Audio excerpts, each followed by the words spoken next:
അഫ്ളലുൽ ലയാലി ലൈലത്തുൽ വിലാദത്തിൻ നബി സല്ലല്ലാഹു അലൈഹി വസല്ലമ വഹിയ അഫ്ളലു മിൻ ലൈലത്തുൽ ഖദ്രി. നബി സല്ലല്ലാഹു അലൈഹി വസല്ലമ ജനിച്ച രാത്രിക്കാണ് ലൈലത്തുൽ ഖദ്റിനേക്കാൾ ഏറ്റവും കൂടുതൽ മഹത്വമുള്ളതെന്ന് പഠിപ്പിക്കുന്നവരാണ്. ഇതുപോലെ ദീൻ കേട്ട് ഖുർആൻ പഠിച്ചിട്ടാണത്. ആരാ നബിയെ നബിയാക്കി ഇറക്കിയത്? അല്ലയല്ലേ? ആ അള്ളാഹ്ക്ക് അറിയാത്ത കാര്യം ഇവർ പഠിപ്പിച്ചത്. റബ്ബിനറിയാത്ത ഒരു കാര്യം ഇവര് പഠിപ്പിക്കുക. എന്താ? അള്ളാഹ് പറയാണ്, ലൈലത്തുൽ ഖദ്റൊന്നുമല്ല, 1000 മാസത്തിനൊക്കെ മഹത്വമല്ലേ ലൈലത്തുൽ ഖദ്ർ, അതൊന്നുമല്ല. പിന്നെ നബി ജനിച്ച രാത്രിക്കാണ് മഹത്വം കൂടുതൽ. ഖുർആൻ എതിരല്ലേ? അല്ലേ? ഇവര് അഹ്ലു സുന്നത്തി ജമാഅത്ത് എന്ന് പറഞ്ഞ് ഖുർആൻ എതിരെ എഴുതിണ്ടാക്കുക. അപ്പൊ അങ്ങനെയായില്ലേ എന്റെ സഹോദരന്മാർ? ഇത് സത്യം എന്താ? എന്താ ഈ ഖുർആൻ പറഞ്ഞത്? വമാ അർസൽനാക ഇല്ലാ റഹ്മത്തൽ ലിൽ ആലമീൻ. ഇതാണല്ലോ ആയത്ത്. റഹ്മത്തിനെ പറ്റി പ്രതിപാദിക്കുന്ന ആയത്ത്. നബിയെ റഹ്മത്താക്കി ഇറക്കിന്ന്. ഇവിടെ എന്താ പറഞ്ഞത്? ആയത്ത് മനസ്സിലാക്കിയോ? ഉസ്താദുമാർക്ക് അറിയാം. പിന്നെ ചില ഉസ്താദുമാരെന്ന് പറഞ്ഞാൽ എന്താണെന്നറിയോ? ചിലവർക്ക് അതൊന്നും അറിയൂല. ഒരാൾ ഓതും മറ്റൊരു കേൾക്കുന്നല്ലാതെ ഒന്നും അറിയൂല. വമാ അർസൽനാക ഇല്ലാ റഹ്മത്തൽ ആലമീൻ എന്ന് പറഞ്ഞാൽ എന്താ? നബിനെ ജനിപ്പിച്ചു എന്നാ? അതെ, നബിനെ റസൂലാക്കി എന്നല്ലേ സഹോദരന്മാരെ പറഞ്ഞത്? നബിനെ ജനിപ്പിച്ചതാണ് മഹത്വമെങ്കിൽ വമാ ഔലദനാക്കാന്ന് പറയണ്ടേ? വേണം. അള്ളാഹ്ക്ക് അറിയില്ലേ നബി ജനിച്ചതല്ല മഹത്വം? ഖുർആൻ അള്ളാഹ്ക്ക് എന്താ ഗ്രാമർ അറിയില്ല? അങ്ങനെയാണെങ്കിൽ വമാ അർസൽനാക, നബിയെ നിങ്ങളെ ഞാൻ റസൂലാക്കിയിട്ടാണ് ലോകത്തിന്റെ മുമ്പിൽ അയച്ചത് എന്നാ ഖുർആൻ പഠിപ്പിച്ച. റസൂലാക്കിയതാ മഹത്വം, ജനിച്ചതല്ല. നബി ജനിച്ചതാണ് മഹത്വമെങ്കിൽ ആമിന ബീവിക്കല്ലേ മഹത്വം കൂടുണ്ട്? അല്ലേ? അതെ, നബിനെ പ്രസവിച്ചവർക്കാ മഹത്വം അല്ലേ? അപ്പൊ അങ്ങനെ പോകുമ്പോൾ ഇത് ജാഹിലിയത്തിലേക്കാ ഇസ്ലാം വീണ്ടും പോകുന്നത്. അപ്പൊ പിന്നെ എല്ലാവരും മൗലിദ് ഓതണം, എല്ലാവരും ജന്മദിനം ആഘോഷിക്കണം. കാരണം എന്താ? അപ്പൊ ഖുർആൻ പരിചയപ്പെടുത്തുന്ന വമാ അർസൽനാക ഇല്ലാ റഹ്മത്തൽ ലിൽ ആലമീൻ എന്ന് ഖുർആൻ പഠിപ്പിച്ചത് റിസാലത്തിന്റെ പൂവത്തും കൊണ്ടാ ജനങ്ങൾ അനുഗ്രഹിച്ചത്, ജനിപ്പിച്ചിട്ടല്ല. ജനനമല്ല ഖൈറ്. ആ മുഹമ്മദ് റസൂലുള്ളാഹിനെ നമുക്ക് നബിയായി തന്നു, പ്രബോധനം കൊടുത്തു. പ്രവാചകൻ വരുന്നതിന് മുമ്പ് വ്യക്തമായ വഴികേടിലായ ആ സമുദായത്തിലെ കാട്ടറബികളായ ജനങ്ങളെ സത്യത്തിന്റെ പന്താവിലേക്ക് കൊണ്ടുവന്ന മുഹമ്മദ് റസൂലുള്ളാഹി, അതാ അനുഗ്രഹം, ജനിച്ചതല്ല. അപ്പൊ കേട്ടോ 10 കിതാബ് പള്ളി ദർസ് വേണമെങ്കിൽ 10 കിതാബ് പറയണേ. അത് അതിലും വലിയ രസാ. ഇതിനെ നേരെ കണ്ടിക്കല ദർസ് കിതാബ്. ഇവരാണ് പറയാ സമസ്ത എന്ന ബുക്കിനെ കിതാബ് ഓപ്പോസിറ്റ്. ഇവര് ഹലാൽ എന്ന് പറയാ, കിതാബ് ഹറാം എന്ന് പറയാ. അവിടെ ഇവര് സുന്നത്ത് എന്ന് പറയാ, ഇവരിവിടെ ഹറാം എന്ന് പറയാ. ഇങ്ങനെ ഇവര് പഠിപ്പിക്കുന്നതും ഈ ഇസ്ലാമിക ഗ്രന്ഥവുമായിട്ട് യാതൊരുവിധ ടച്ചുമില്ല. രണ്ട് വഴി കൂടെ പോയിക്കൊണ്ടിരിക്കുക.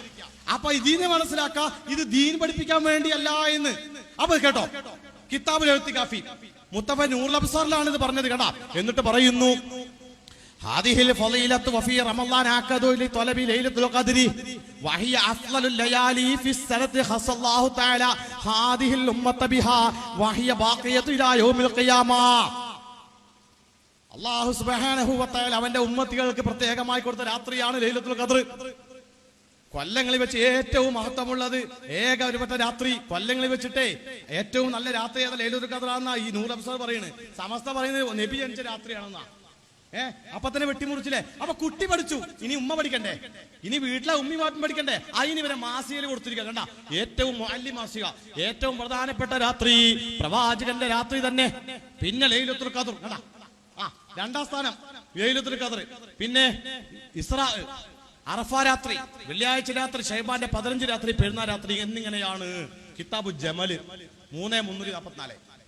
അപ്പൊ മുഅല്ലിമിന് കൂടെ പഠിപ്പിച്ചു അല്ലേ? അപ്പോ ഏത് രാത്രിക്ക് മഹത്വം വേണമെന്ന് റബ്ബ് തീരുമാനിക്കരുത്, പിന്നെ ഇവര് തീരുമാനിക്കണം.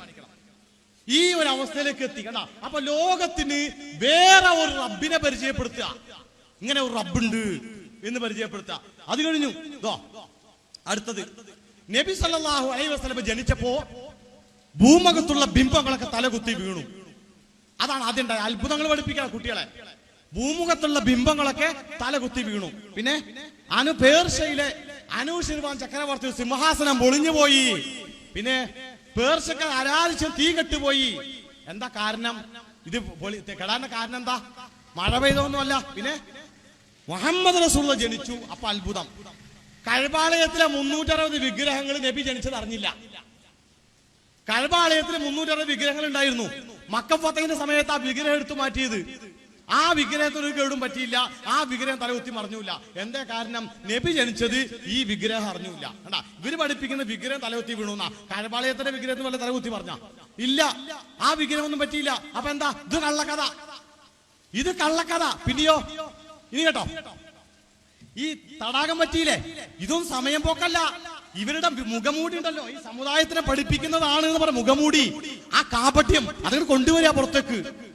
അത് വെളിച്ചത്തേക്ക് എന്റെ പാവപ്പെട്ട ഉസ്താദുമാര്, ഇവരാണ് സമസ്ത, ഇവരാണ് ഞങ്ങൾക്ക് സംഘടനയാണ് വലുത് എന്ന് പറഞ്ഞ് ആ യൗവനം മുഴുവൻ ഇതിന് ഈ പ്രസ്ഥാനത്തിന് വേണ്ടി തളയ്ക്കുന്ന പാവപ്പെട്ട മുത്തഅല്ലിമീങ്ങള്, ഇവരെ വചനങ്ങൾക്ക് തക്ബീർ ചൊല്ലാൻ പോകുന്ന തക്ബീർ വാഹനങ്ങളായ മുത്തഅല്ലിമീങ്ങൾ, എന്റെ സഹോദരന്മാർ, ഇതൊക്കെ കേട്ട് മനസ്സിലാക്കണം. ഇതൊക്കെ അള്ളാന്റെ റസൂലിന്റെ പേരിലില്ലാതാ. നബീനെ എങ്ങനെ പുകഴ്ത്തണം എന്ന് അള്ളാഹ് പറയും. നബീനെ നബി ആയ ശേഷം അള്ളയാണ്. ആ അള്ളാഹ്ക്കറിയാം പ്രവാചകനെ പുകഴ്ത്തണമെന്ന്, അല്ലെ? നാട്ടുകാരായ നമ്മളാണോ പറയാ നബീനെ പുകഴ്ത്തേണ്ടത്? എങ്ങനെയാ തീരുമാനിക്കല്? അല്ല, മുഹമ്മദ് റസൂലുള്ളാഹിനെ എങ്ങനെയാ പുകഴ്ത്തേണ്ടത് റബ്ബിനറിയും. അത് റബ്ബ് പുകഴ്ത്തിയിട്ടുണ്ട്. എങ്ങനെയാ പുകഴ്ത്തേണ്ടത് എന്നെ എന്ന് മുഹമ്മദ് റസൂൽ പഠിപ്പിച്ചിട്ടുണ്ട്. അതിനപ്പുറത്തേക്ക് വിട്ടു പോകേണ്ട കാര്യമല്ല. അത് ദീനല്ല. ആര് പഠിപ്പിച്ചാലും, ഏത് ഇമാം പഠിപ്പിച്ചാലും എന്തല്ല, അത് ദീനല്ല കേട്ടോ. അപ്പോ ഈ കഥ ഉണ്ടായോ? കുട്ടികളെ പഠിപ്പിക്കാൻ കേട്ടോ. 3-ാം ക്ലാസ്സിലെ താരീഖ് പാഠം, നബിയുടെ ജനനം. ഈ അത്ഭുതങ്ങൾ ഉണ്ടായോ? ഇല്ല. എന്റെ സഹോദരന്മാർ മനസ്സിലാവുന്ന രൂപത്തിൽ ഒന്ന് പറയാം. ബാബരി മസ്ജിദ് പൊളിക്കപ്പെട്ടു ഇല്ലേ? ആ ഡേറ്റ് നമുക്കറിയാലോ. എന്നാ പൊളിച്ചെന്ന്? ഒരു മക്കയിൽ അവിടെ പേർഷ്യക്കാർ ആരാധിച്ച തീ കെട്ടുപോയി. ഒരു ജനസമുദായം ആരാധിച്ച തീ കെട്ടുപോയെങ്കിൽ ആ ഡേറ്റ് അവർ ഓർമ്മ വയ്ക്കും. ഉറപ്പല്ലേ? ഉറപ്പാണ്, അവർ ഓർമ്മ വയ്ക്കും. ആ ഡേറ്റ് ഓർമ്മ ഉണ്ടെങ്കിൽ നബി ജനിച്ച ഡേറ്റ് കിട്ടിയനെ.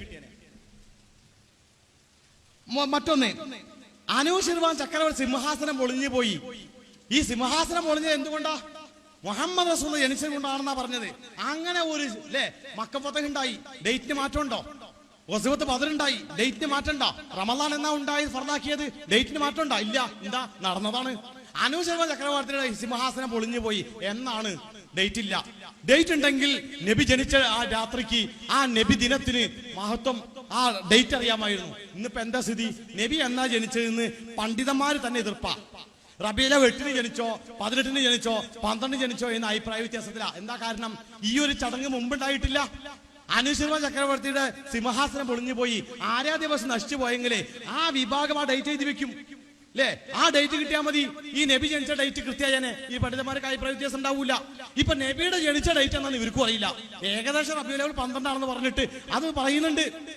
ബർസഞ്ചി മൗലിദ് അത് വ്യക്തമായി പറയുന്നുണ്ട്. നബിയുടെ ജനനവും മാസവും ദിവസവും അഭിപ്രായ വ്യത്യാസമുണ്ട് എന്നാ മൗലിദിനെ പറയുന്നുണ്ട്. ഇത് പാടുന്ന ഉസ്താദിനെ അറിയണ്ടേ, കേൾക്കുന്ന ഉസ്താദിനും കിട്ടൂല ഇതെന്താ പറഞ്ഞെന്ന്. അപ്പൊ സഹോദരന്മാർ, ഇതൊന്നും ഇല്ല. ഇത് കള്ളക്കഥ ഈ കുട്ടിനെ കൊണ്ട് പഠിപ്പിക്കാം അല്ലേ? അല്ലാഹുവിന്റെ റസൂലിനെ പറ്റിയിട്ട് ഇങ്ങനെ സാവ തടാകം പറ്റിയെന്ന്. സാവ തടാകം പറ്റി, അങ്ങനെ ഒരു വലിയ തടാകം പറ്റിയെങ്കിൽ അത് AD എത്ര മുതൽ എത്ര വരെ ഉണ്ടായത്, അല്ലെങ്കിൽ ക്രിസ്താബ്ദം എത്ര മുതൽ ഉണ്ടാകും, ചരിത്രത്തിൽ സ്ഥാനം പിടിക്കും. അപ്പൊ മദ്രസ പഠിപ്പിക്കുന്ന ഒരു കോലമാണ് ഇങ്ങനെ. അപ്പൊ ഇതിങ്ങനെ കണ്ട. അപ്പൊ ലൈലത്തുൽ ഖദ്ർ മനസ്സിലായില്ലേ? ഖുർആനും തള്ളിക്കൊള്ളാൻ പറഞ്ഞല്ലോ, അതിങ്ങനെ പഠിപ്പിച്ചത് കേട്ടോ. അടുത്തത്, മതചിഹ്നങ്ങളെ ആദരിക്കണം. പരിശുദ്ധ ഖുർആൻ പഠിപ്പിച്ചു അല്ലേ? ഇന്ന സഫ വൽ മർവത മിൻ ശആയിരില്ലാഹ് എന്ന് പറഞ്ഞു, എന്ന് പറഞ്ഞ ആയത്ത് അവസാനിക്കുന്നു. ആ മതചിഹ്നങ്ങളെ ആദരിക്കണം പഠിപ്പിച്ചു. ഏതാ മതചിഹ്നം? അതില് സമസ്ത പഠിപ്പിക്കുന്നുണ്ടോ? ചരിത്ര പുരുഷന്മാർ ഹൃദയത്തിൽ സൂക്ഷിക്കുന്ന ഓരോ സ്ഥലങ്ങളും അവർക്ക് പുണ്യസ്ഥലങ്ങളാണ്. നബി തങ്ങളുടെ റൗള ഷരീഫും അജ്മീറിലെ ദർഗയും അമൃത മക്കാമും അവർക്ക് കേവല കബറിടങ്ങളല്ല, അള്ളാഹു ആദരിക്കാൻ പഠിപ്പിച്ച മതചിഹ്നങ്ങളാണ്. ഇപ്പൊ ഖുർആനിലെ മതചിഹ്നം അള്ളാഹ് ആദരിക്കുന്ന പഠിപ്പിച്ചാണ് അമൃതപ്പള്ളി. ഇതാണ് സമസ്ത പിന്നെ ലേഖനത്തിൽ കൂടെ പഠിപ്പിച്ച ആ കോലാണ്. ഇങ്ങനെ ദീന് വികലാക്കാൻ വരിക കഴിഞ്ഞില്ല. ഇതാ അടുത്തത്, മക്ബറയില് നടക്കുന്നു നടക്കാത്തതും സുന്നി വോയിസ്, മറ്റേ ഗ്രൂപ്പാണ് കേട്ടാ, മറ്റേ മുടി ജ്യൂസിന്റെ പാർട്ടി. ഇതെന്താ പറഞ്ഞറിയോ? ചില ഞാൻ നേരത്തെ പറഞ്ഞു, ചില മക്ബറയിൽ ആളില്ല എന്നാ പറയുന്നത്. മരിച്ച ആളില്ല, ആണാണോ പെണ്ണാണോ മുസ്ലിം ആണെന്ന് പറയില്ല. ഇവർക്ക് മുസ്ലിം ആണോ നോക്കലൊന്നുമില്ല, ഏത് ജാതി നോക്കലൊന്നുമില്ല. ഓച്ചിറ ഉപ്പാപ്പാക്ക് ഔലിയാണെന്ന് സനത് കൊടുത്തത് ഷെയ്ഖുന AP ഉസ്താദാണ് എന്ത് പറഞ്ഞത്? നിങ്ങൾ ഔലിയാണ് കേട്ടാ എന്ന് സനത് ഓച്ചിറ ദാമോദരൻ കുപ്പുസ്വാമി. ആരാ ഓച്ചിറ ഔലിയ?